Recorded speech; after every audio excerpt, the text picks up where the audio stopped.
চুয়াডাঙ্গার জীবননগর উপজেলার বেনিপুর সীমান্ত থেকে বিএসএফ বদরুদ্দিন নামে এক বাংলাদেশিকে ধরে নিয়ে গেছে। সকালে ভারতের নোনাগঞ্জ ক্যাম্পের বিএসএফ সদস্যরা তাকে ধরে নিয়ে যায়।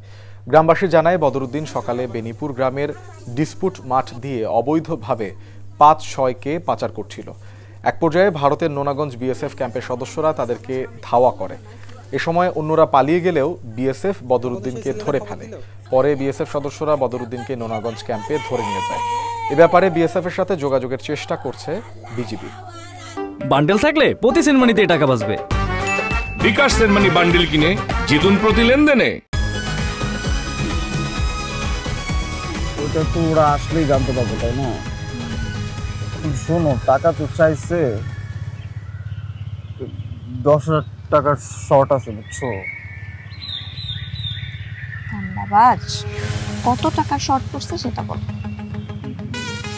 10,000 টাকাই শর্ট আছে।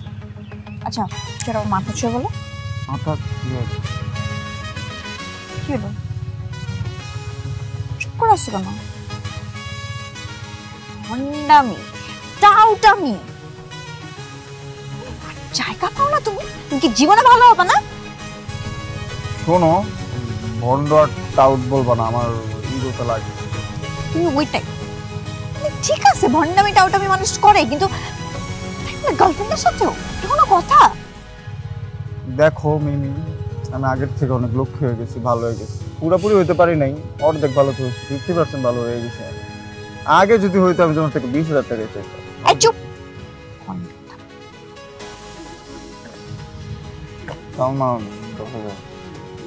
ঠিকভাবে বলো, কত টাকা শর্ট পড়ছে? 5,000 টাকা লাগবে।